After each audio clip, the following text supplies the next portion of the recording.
in the Ambani Chronicles. I'm joined once again by Andre Rose Washington. Hello.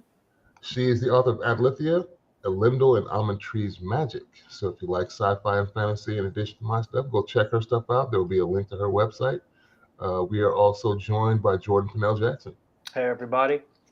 He's the graphic illustrator and creator of Eve of Insurrection, Eve of Reclamation. He also did the graphic novels for Ancient Illumination and the soon-to-be-released Embodied Chronicles comic, which we just finished. And he's also the artist on Arrow J. Knight's Jericho's Bane.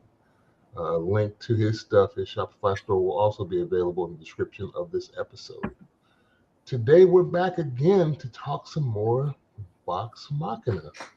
Episodes 5 and 6 of season 2, which is out.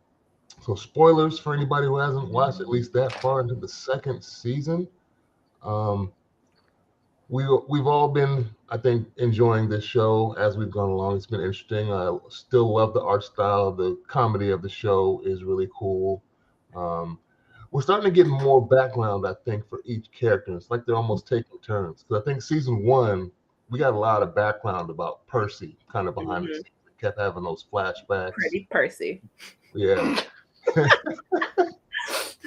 And then we got in the episodes that we watched prior in this season, we saw flashbacks of Vax and Vex and their upbringing. Mm-hmm. And so this episode starts out with a flashback with Keyleth. We go see her family that lives in the mountains, and her mom is leaving on some mission. They don't really describe what it is she's going off to do, but she's leaving. And Keyleth is a little girl at the time.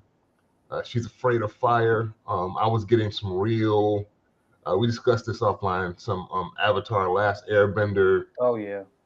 Avatar vibe, mainly because she's controlling these, and I didn't even think about it last time when they were on that underground layer, and she was saying that she was bad with water, with controlling water. Oh yeah.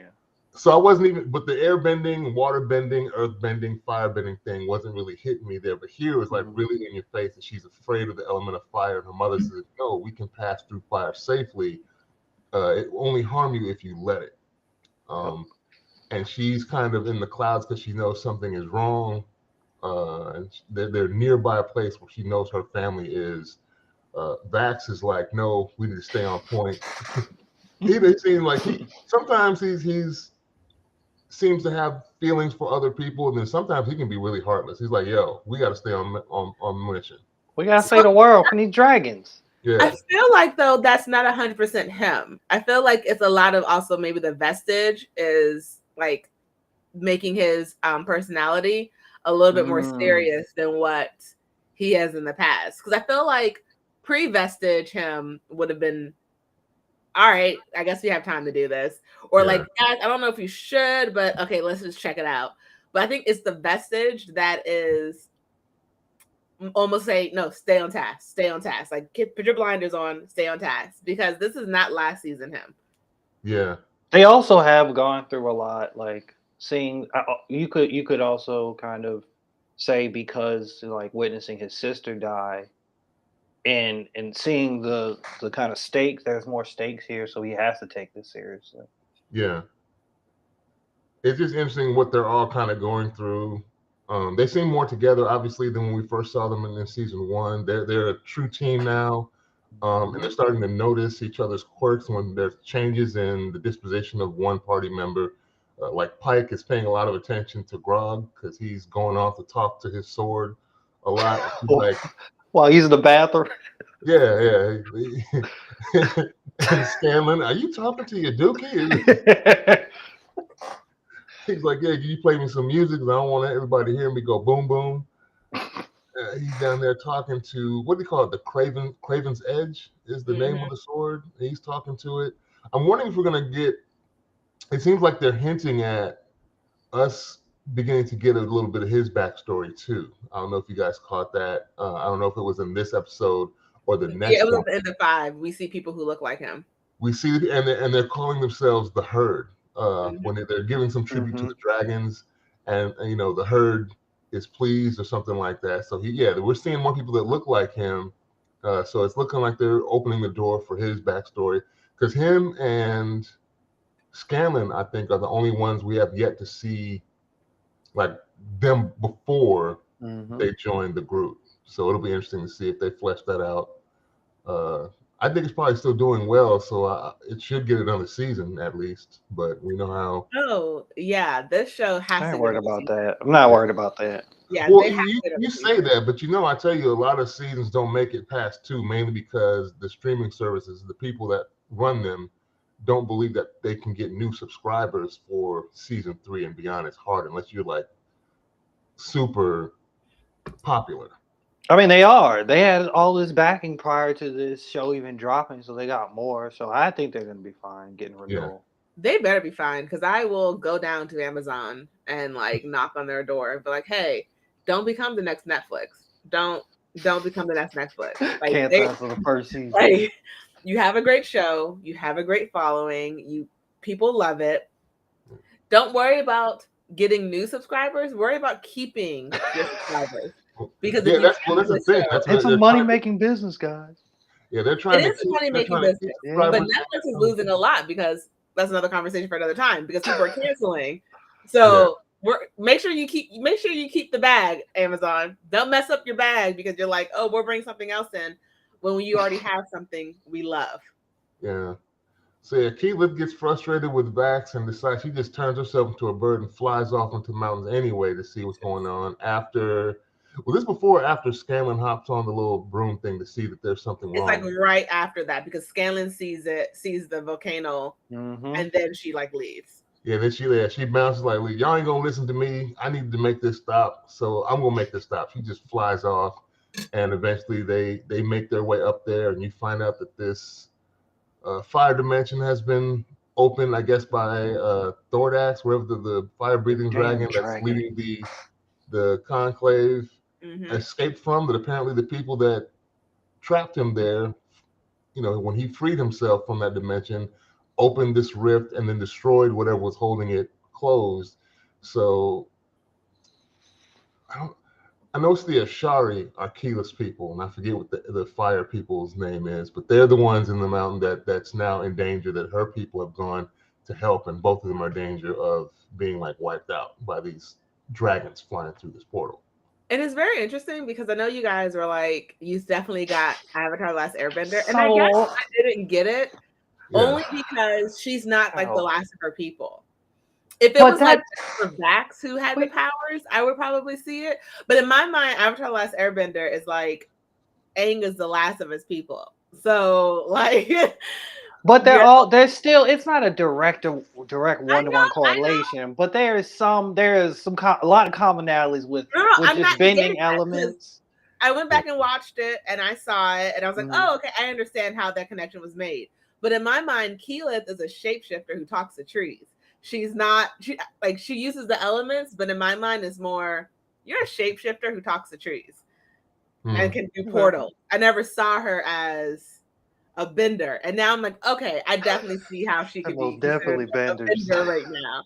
But in my mind, that's not how I classified her. Okay, she wasn't the last of her kind, and like she turns into animals. So she's not a bender. She's a nature spirit. Yeah, I mainly saw it because she kept making the connection of elements that she wasn't comfortable with or wasn't strong with. She was with wind because that was her main thing. But every time the team came into a conflict where she either needed to control water and then she needed to control fire in this one, and it was like, and they mentioned Earth. I think when she was with her parents, they mentioned Earth. And she's already technically manipulated Earth because she can teleport with the trees. Yeah. But so we rarely see shows where like we have an elementalist that's like using 4 different elements. So it's like, because the Avatar came out now, it's like, because usually we see superheroes or characters be like, yeah, I just know how to use one ability, one element, but not all 4. So that's why the Avatar connection happened. But also, like, it was funny when like she's fighting all those dragon demons alongside her dad, and eventually she gets into that portal. She kind of like turns into this like massive being. Yeah. And it was that literally reminded me from like it reminded me of I think either season finale or 2 pivotal episodes One was in the original Avatar series, where like I think somebody was fighting like a giant water kaiju creature. Aang at the Northern Water Tribe. That one, and then just the fact that Korra actually grew to this just big version of herself to kind of fight off these creatures. So it was a lot. It felt like there was a lot of references, so it was or similarities. But I don't have a problem with it. I think it's just cool when you kind of pick up on these like connections and parallels. Did y'all recall seeing the other two characters that everybody was so happy to see that apparently Yes. died? Yeah, I was like, oh, the chick with the white hair that was at the first episode. Yeah, I remember her. I don't remember the dwarf character. They were in the first episode. I feel like they were added into this episode willy-nilly because ain't no way they survived in episode 1. I saw Rock fall. I was like, they gotta be dead. But I was like, I guess they survived in episode 1. Like that they teleported us away at the last minute. Just you two? Yeah, they wrote a retcon. Yeah, at the last minute. This was we still need them. Let's just say they teleported at the last minute because you didn't save the royal family. I mean, they're not royal anymore, but those are kids. You didn't save the kids, but you saved your chick. Okay. Yeah. That's what you we're gotta doing. do some time. Letting the kids die. Yeah, so they still don't tell us where Keela's mom's is because the pops is there helping the fire tribe or whoever the fire people are in the mountains, and they don't really mention. He does mention her, like you're strong, like your mama. You might even be stronger than your mama when she has doubts about whether she can help him close this portal off. But we don't get any closure as to where the mother is gone. I wanted to just string us along with that, and we're going to get what her demise or whether she's still around somewhere, whether we'll get her as a recurring role later on, because you can't drop that nugget on us with the flashback and have her just run off and then have her mention, but there's no conclusion to that story. So we may get that later, hopefully. What are you thinking, Jordan? I said, yeah, hopefully. I'd like to see some way to work her back into the story because she's clearly the master of all the elements. She is our Aang. Her mom is Aang to me. But like, is she the only one? Apparently, Keela can do the same thing. So it's genetic. It's not just like you're special. Oh, the mom is special to me. Okay, I know that this is like I'm beating a dead horse. Like I'm just beating his corpse right now. I still don't like Vex. Like this entire episode hurts me. She's like, I'm feeling more mature. Like you definitely look more mature. And I'm like, Vex, where is this coming from? You were dead for like 2 seconds. And I apologize to any of our faithful listeners who was not, I was in the last episode. I had a migraine. I apologize. But I was like, I was hating on her all episode, I think like 4 it was, or 3 or whatever. And I was like, oh, crap. Yes, I hate her. You're being such an annoying person. And then she dies. It's like, man, no, I can't hate her anymore because she died. And I was like, yes, I can hate you because you're being just annoying. You're being so annoying, Vex. And you're being rude. You wanted her death to humble her a little bit more? Yes. And instead, it did exact opposite. Nothing. It did nothing. It did nothing. I think that's a common thing, though, for characters. Once they've survived something crazy and they feel like they're untouchable at that point, like my ego. Let's be honest, her brother brought her back. Her brother is the reason she is alive, and she's acting like she did something. And it was like, your brother is the reason you are here. Like, you didn't do nothing. You should be humbled. And does she know that, though? He told her. He told her. I don't... He told her in episodes, like after she came back, he was like, I saw the link between us and the Raven Maiden was about to take you, and I begged her to take me instead. And then you came back. He told her she's alive because of him. Yeah. She may not see it as a sacrifice. Ungrateful. And we still don't know how we still don't know how he's going to have to pay the piper yet because it still hasn't been outlined what being the champion of the Mother of Ravens is going to be like, what duties that entails. Is he going to have to start escorting souls of the dead? This way, or, sir. Something. He's going to have to fight on her behalf with somehow. a dagger? This way, sir. Let's open that door because there's 100 of them. Those dragons. Stab. File in. Yeah. Up to the pearly gates. Nope, not you. You go down to the pit of fire. You up. Yeah, we don't know what's going to happen. And Keyleth is now asking him, hey, maybe you should ask her for some help. And he's probably like, yo, I don't want to ask for no help because I don't know what that entails. And I don't even know if she'd listen to me. Mm-hmm. Like, what does this favor mean for me? Yeah. So that's going to be interesting that unfolds because we know something's going to happen with that. It's got to pay off in some way. So they have this. This was a little side mission. They had to stop and help the mountain people, and they do that. Go ahead. I will say, when I went back to the second watch, I caught another Avatar similarity thingy bob with the fire people, because that reminded me from season 3 of the first Avatar: Last Airbender. Mm-hmm. When Zuko and Aang went to like that hidden fire city thing to learn the history of firebending. Mm-hmm. Those people, the mountain people, reminded me of them. I was like, okay, I'm getting this. It's all, I'm seeing the connections now. She's making the connections. She's making them. At first I was like, nah, she's a shapeshifter who can talk to trees. This ain't. And I was like, okay. With that whole little dragon on your chest, you're just, yes. Yeah. I see it now. And they had a little ceremony at the end of it, right? Where Keyleth, and now instead of wearing green, she was wearing all red with little. And her horns are bigger. Oh yeah. They're like slightly bigger. Yeah. But she was adorned like, I think I remember her being adorned in all red and like gold colors instead of her normal green color that she wears all the time. So I'm gonna be honest, I cannot remember, so I cannot say yes or no. I remember the red on her forehead and the different. The red on her, yeah, but also her clothing was now all red too. After that, when they walk away, she got a new fit. She got a new color change. New drip. Yes, the firebending drip now is fire flames. Yoga fire. So yeah, this is a good episode. We still don't know what's going on with Grog, but we know something's going on with Grog. That's going to be in the background. I'm waiting to see if we're going to get some more background from Scanlan, because he seems to they be doing your boy dirty. They are. And he is like the heart of the group. He is a comedic relief.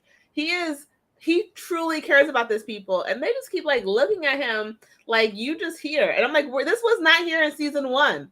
Where is this hate coming from him? And then with Grog, all I have to say is, in the words of Mr. Weasley, never trust something that can talk to you and you can't see where it keeps its brain. Can't believe it. As in Ronald Weasley? Are we talking about as Mr. Arthur Weasley, their father? When Jenny had the little journal and he told her, you can never trust what we've always told you, never trust anything that can talk and you can't see where it keeps his brain. It means it's a cursed object. Never trust cursed objects. We've learned that from a lot of different shows. You remember that one cursed object in Wheel of Time? Oh, Lord. The cursed dagger. Goodness gracious. It's like Grog, why he wants to eat blood and he'll never be. He took Grog. What are we doing? I know you're not the smartest thing, whatever you are, but like, come on. Yeah, he couldn't figure it out. He was stabbing all those little dragon things, and I guess they didn't have blood. So he's like, hey, I'm trying to feed you. It's just not working. Whatever it is not satiating you. He's like, are you ever not hungry? So I just need Grog to confide in Pike. If you don't confide in anyone else, you and Pike have this amazing relationship. Like little brother, big sister, because I'm calling him the little brother because he is the dumb one. Little brother, big sister relationship, looking out for each other. Was this the episode? No, this was next episode. I won't say the thing he does with us. I feel like we're. But you could at least tell Pike, like, hey, this thing's walking around. He wanted to. I think she was trying to ask him about it in this episode, though. She was trying to ask him as they were walking in the colder areas of the mountains, and he was not trying to have that conversation, even to the point where he picked up. That was this episode. Yes. When he made a little like a baby walker. Yes. Wrapped my boy to his chest. It's like, I thought that was next episode, but yeah. Oh, perfect. Might have been. Well, just in case, let's take a quick break, and we'll be back in a few minutes to get into that part of the story in the next episode. We'll be back in a minute.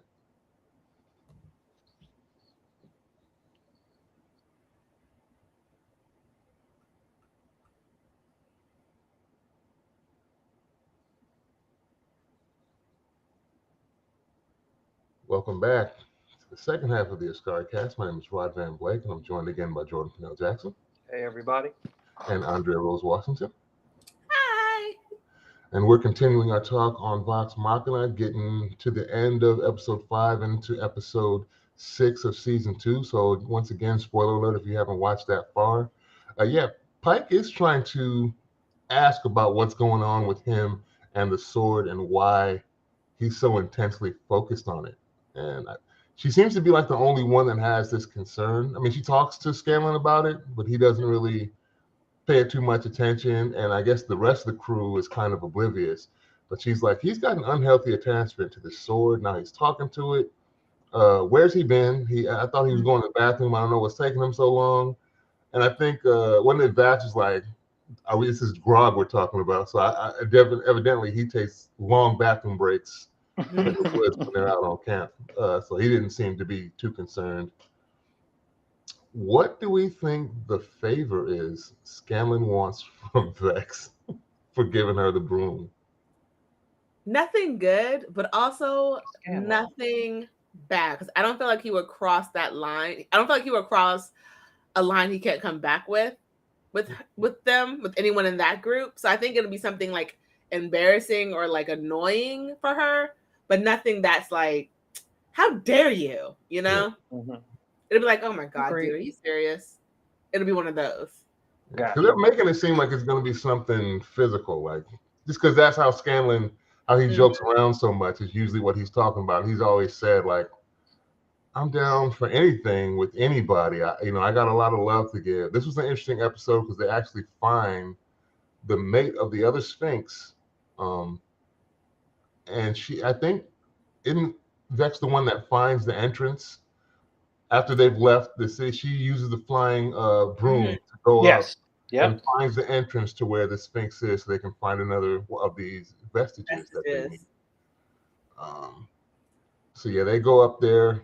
And the Sphinx is up there, which is the mate to the Sphinx that told them Osira. What is her name? Osissa? Orissa? Osisa. I think it is Osisa. It's Osysa. Osissa, yeah. Okay. So yeah, they're sent off to find another vestige, and they find this lair where the other Sphinx is, the mate to the Sphinx that sent them on the mission. And he's like, I got 3 challenges for you. You can fight these Gorgons. I forget what the other one is, and the last one, or you can do me harm. You can, I've never felt pain. You can wound me. If you wound me, I've never felt pain in all the millennia that I've been alive. So if you can do that one thing, I'll go ahead and show you where the other vestiges are that you can find. And they're all fighting over which one is going to go first. They choose the one to wound him. He sounds disappointed. He's like, those Gorgons have been spoiling for a fight for a long time. That's too bad that you chose to try and fight me. But he's got this little force field thing going. It's kind of cool. So that thing seemed OP. I was like, oh, they're not breaking through this. Yeah. There's a lot of action in this episode. And yeah, the disrespect that Scanlan gets is kind of almost reverberates through the episode of how this episode concludes, who's actually able to do the thing that they are setting out to do. Because we see they first choose Bats to go up against the Sphinx, and he fails. And then we see they keep saying all the strongest members, and even when Scanlan is like, guys, there has to be another way of doing this. We can't we're not gonna win. And Pike just gives him this dirty ass look, and I'm like, hold up, Pike. He's literally trying to make sure you're not falling in a void forever. Yeah. That was what tripped me out. Was he'll be falling forever. I'm like, oh, unless you win. I'm like, oh. No, can you just maybe stop and think instead of just reacting first? I don't understand why they're giving him so much hate, because I don't remember this I even rewatched last season to make sure this wasn't all they had the little annoyances with Scanlan, but nothing to the extent of within season 1 and season 2, which was literally like 30 seconds in their world. They went from, oh, Scanlan's one of us to, like, where did this come from? You're tired of Scanlan shenanigans. It's kind of always been there, because even I remember in season 1 when he's the one that like fixes things at Whitestone. Remember they're all like either trapped or something or knocked out of the fight. He's by himself running around Whitestone and fighting people behind the scenes. So yeah, then it's not until the end that they really give him his due. At that point in season 1, he's like, yeah, I did that. I freed everybody. We got the control of Whitestone back, and Percy can have his little kingdom. We found his sister. While y'all was hemmed up, I was running around handling business by my little short self. Gang.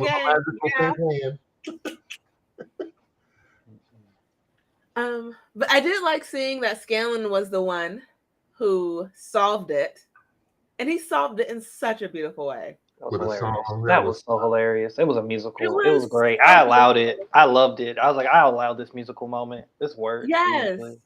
Because it was such a Hail Mary. He was like, I'm just gonna try the most off the wall. I'm just gonna try it. Like, if it fails, he's gonna fall in the void forever. Or at least he'd be like, hey, I'll be your minstrel forever because like you like my singing. It was just like, I'm the weakest one of the group. Let me just try something out. And that was a really beautiful song for them to like sort of play a little love. And remember, people, I'm dead inside. I'm a little emotional today, but normally I'm dead inside. And if I think the whole little romantic scene was actually pretty cute, yeah, it was pretty cute. It was pretty hilarious and amazing. I loved it. I wasn't expecting the show to go that angle with it, but then at the same time it was very comedic, so it worked perfectly. It was on brand, so I was like, and he didn't take it too far in the song. Like, the song didn't get disgusting. Like, it's a great love song. It's just a love song. Like, this could have got real sexual. Barry White was about to come on. Oh yeah. Yeah. It's time. It was really sweet. It was a really sweet song. And it wounded the Sphinx. Yeah, he started crying. I was like, oh, come on. Yeah, I heard it. Didn't he like, didn't it's been over a century since he saw his mate. Yeah. Yeah. Did you see now when I was watching this, I was like, oh, look at this. A cat saving the day for these guys, for this group. I want more cat love. Sphinx or cats? It's not Sphinx or cats? Cat. Sphinx or cats? I don't like cats. No. You just need to expect. I just need you to say you like a cat. You like a sphinx. You like these a cat. You like that cat. It's a body of a lion. Feline. Also a cat. Body of a lion. It has wings. Yep. And it's the head of like something else. A griffin. Cat. No, it's the wings of a griffin. Whatever it is. But this cat was awesome. It's not a full cat. No. It's not. Our cat is enough cat. Half cat, still cat. It's a third, so it's not. Oh. It's made up of three. A sphinx is made of three different things. And so the sphinx a furry? Wow. I'm sorry, listeners, for him. Hey, everybody, I love cats over here. And I do not. And Andrea hates cats. She doesn't like cats, though. I don't. Yeah. So they finally got that trial done, and he hands them this sword, apparently. And that was funny too, when they realized he had fixed it. I guess they were done falling. And I don't know what they were trying to make like a rap song, something that rhymed, because it's like a love song back to a girl. Scanlan is sitting there with Cam. He's calling him Cammy now. Yeah, me and Cammy are tight. And they're trying to be wordsmith and find the words to some song.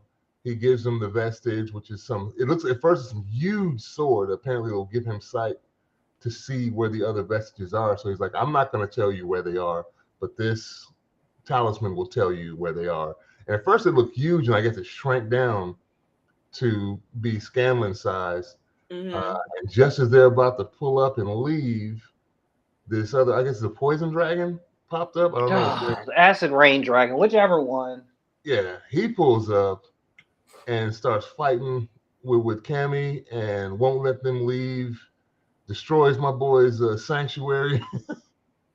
I didn't. But with the force field thing, I didn't see how he could beat the Sphinx. I didn't know acid broke the force fields, but we learned today. F that dragon. Yeah. I was. Oh, are we gonna also before we go further? We can talk about Grog's flashback, or not flashback, dream. His dream. Oh yeah, This is about to. where all of them are dead. Yeah, he keeps having that. We didn't even talk about Vax's dream too, where he sees himself as a skeleton and wakes up and screams in the middle of the night, and they all look at him crazy, like, "What's wrong with you?" He just gets up and walks it off. But yeah, Grog has his nightmare where he wakes up and everybody's dead, like the whole crew. Even Vax with the vestige on, he's like, got murked with the blood sword. And at that point, why do you not throw that thing as far as way? You got a good point. It's very logical. Makes sense. Like, you had a dream that you were a gladiator killing all these people. That's one thing. Like, you're in a gladiator situation. It's kill or be killed. But then you see all of your friends dead by your hand in the sword, with like holding the sword. And you don't think, all right, maybe I shouldn't touch it anymore. Like, Grog, I know you're not the brightest bulb in the pack, but you love your friends. Like, you love your friends. Why would you keep something that's showing you the vision of you killing them? He's probably addicted. Yeah, he's cursed and addicted. he gets a rush. He gets a rush every time he gets through. He's chill, and it's probably like some type of drug to him. Oh, and in the dream, wanted to say he looked like Kratos. Another parallel. He really looked like Kratos. I mean, he looks like him now with that beard. With that beard, yeah. I was like, I'm seeing it more and more since he said it last week, Rod. I was like, yeah, he's really looking like Kratos, killing everybody with this blood sword. And speaking of Grog, the Sphinx, when he was fighting him, it was like, you don't even know where your power come from. And Grog was like, wait, what did you say? And that ties back to that old guy from like season 2. Like, where's your power from? I know you want me to say like my whatever, but like my heart. He's like, wrong answer. So I think that is a very interesting breadcrumb to something bigger for Grog. I don't know if it's going to get answered this season, because right now, we have like 6 more episodes to go, and it could get answered, but I just don't know if it's going to be answered this season. But I want to know where his power comes from. If it's not this one ended up really crazy, because it was almost like he was addicted to fighting the dragon at that point, though. When everything was going crazy, Scanlan almost got killed before Cammy saved him from being snatched up by the dragon. And Grog is just not going to let it go. He's going to keep fighting. He's slashing. Stabs Pike. After Scanlan, I was like, what? Yeah. Is this, y'all think this is going to be a permadeath thing? Because this will be the second death we witnessed of one of the members of the group. She can't die, though. Like, she's one of the main of the... Now, if it was like someone we got introduced to, like, this is Pike's like, hey, this is my best friend from growing up. Oh no, she's dead. Like, I would believe that to be a permadeath, but not one of the main crew. You think all the crews got plot armor? I don't like that. Like, I don't for like right it. now, they have plot armor. I don't like for it. Right now. I don't like it. Not forever. Somebody has to die. There has to be a consequence. They can't do what they did with Vex. Like, come on now. I mean, they can get Vex back, and I'll be okay with that. Oh my god.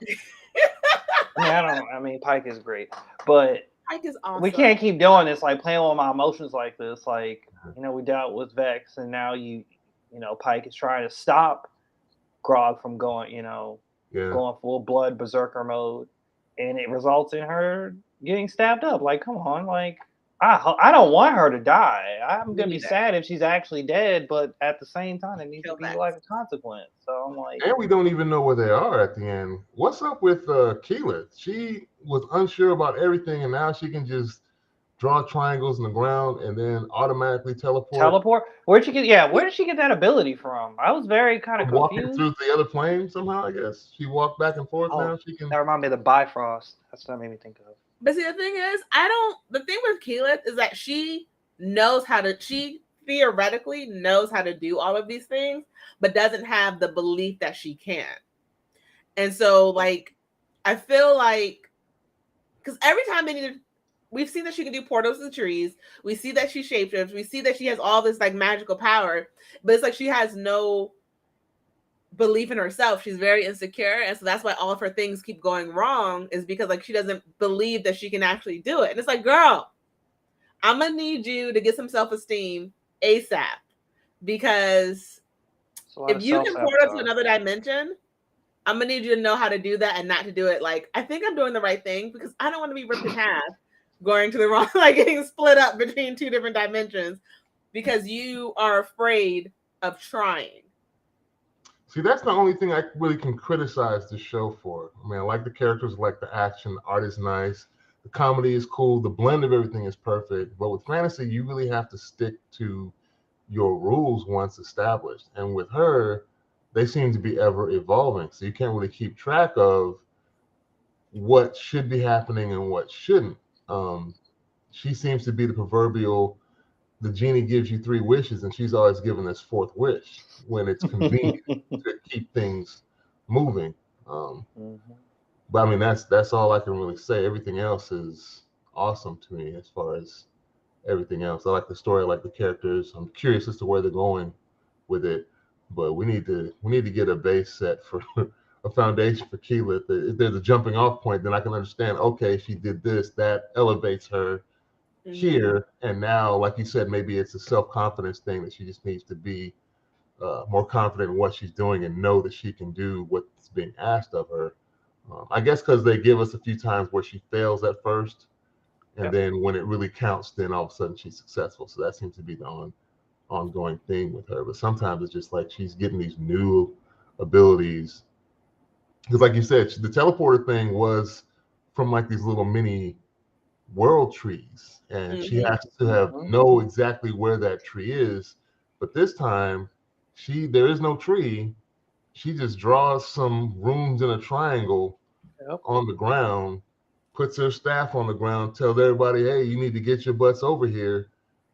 Slams on the ground, it lights up, and all of a sudden they found themselves in the land of the Fae, which we didn't even talk about. That is, initially the vision comes from Scanlan once he gets the vestige, finding out where this boat is. Obviously, I don't know which one of y'all said it, but yeah, it looks like each member of the party is going to get their own vestige. So obviously, That's what I wanted. So that is, the boat obviously is going to be for Vex, and I think he even mentions it. He's like, Vex is a badass boat. You might want to keep out. So yeah, I guess they're going to go there and get. I wonder, because Scanlan saw where the next vestige was, because in the end of the episode, the dragon obviously I think leaves off with the sword that they got. But since they already know where the next one is, it's not like he can stop them from going to get it. The only, I guess, the conflict is now that someone else knows where you're going. And he knows where, theoretically, if he can use it, he's going to know where the other vestiges are as well, because he can just use the sea. But I don't know if, I mean, that's a question to ask. Does Scanlan now know? Did he see just that one vision? Was that the only one he saw? Or does he also now know where the other 4 or 5 talisman are, so they can just continue to go on their own without the sword? Yeah, because we need that sword. And like the poison dragon wouldn't just pull up with would the poison dragon keep the sword on him all the time to get each vestige? And would this next series of episodes be them trying to intercept? Yeah, because he's now saying, because he has that, I think as he flies off, the Chroma Conclave can't be stopped now, because I guess they're gonna start collecting these vestiges now. But Scanlan sees 2 vestiges in 2 separate spots. So he saw the bow, and then he saw the gauntlet, and that's when Grog was like, no need to talk about that. Doesn't what's her face have the gauntlet? Does what's her face have the gauntlet? No, it was one of Grog's people. Yeah, it's one of Grog's people. So you remember I don't know if it was the end of episode 5. No, was that in episode 5 where they show Grog's people and then they show I assume Homegirl, I assume that's the scientist? Yeah, with the one arm that With she's the got some with arm, mechanical arm now. she has the. I think I feel feeling that was her with the gauntlet. No, it No, was it was one of Grog's. That was Grog's it. It was people. one of Grog's people. Oh, Yeah. okay. So One of she's Grog's just leading people them. has it. Yeah, he has the gauntlet, and then she walks up. She's with those same people though. Oh, okay. That's why I connected it to. Because it looks like they're looks all similar. paying tribute to the conclave by just gathering more and more treasure for these avaricious dragons that want gold and treasure. And he's like, they go. y'all gonna keep paying, basically. Go ahead. And we also see that one of the people, they don't want us keep they don't want to keep paying tribute because he says we're paying tribute for now. Yeah. So that could be an in for a later season for like, or a later episode for like Grog to like, hey, help us betray these people. Give me that gauntlet. Or they may have to. It'll be another side job to go and rescue his own people.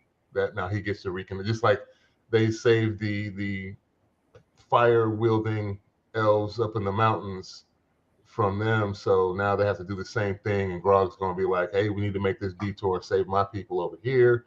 And of course, they're going to run into the scientist or doctor from Whitestone that they had thought they had killed, and she ends up. So it's going to be a whole bunch of plot that they can tie into this coming up. I'm very excited to see what happens. I really love this show. It's just so enjoyable. Where the hell is Pike? Where and Grog? Where did they go? Yeah, what dimension are they in? Did they not make it to the other dimension? Are they on the normal plane? Or are they somewhere else? Don't know. I initially thought that I was thinking like, what if because what is the kind of religion that she follows? What is something about the light? Something light. Yeah. I was for a second because I had this interesting thought, like, what if because like they were traveling in this kind of Bifrost interdimensional type thing, and like what if because she's dying, like she gets like because she's dying, she might have to go back to like wherever the spiritual place was or church was. I was just rambling with ideas. But I really it'd be perfect because they could heal her. That too, yeah, that's what I'm saying. That too, but like they detect one of their own is dead, so maybe or dying, so maybe they can help her. So I don't know. Maybe they can cure Grog of his addiction. Yeah, he needs some help. Can I get him some help? Separate him from that heroin sword for And maybe give Vex a personality. Oh my gosh! Exchange. A Wizard of Oz episode. If I only had a brain and someone needs heart. If only she had a personality that wasn't so annoying. Well, thank y'all once again for chopping it up with me about this. Thank you for the one or two listeners we had pop in on the live. We will be uploading the audio to Anchor, and Anchor will distribute it to Google Play, Spotify, iTunes, and all other places you can listen to podcasts. Don't forget to check out Trekkie and Beyond. A Star Trek podcast. And that is it. We will talk to you all next week. Peace.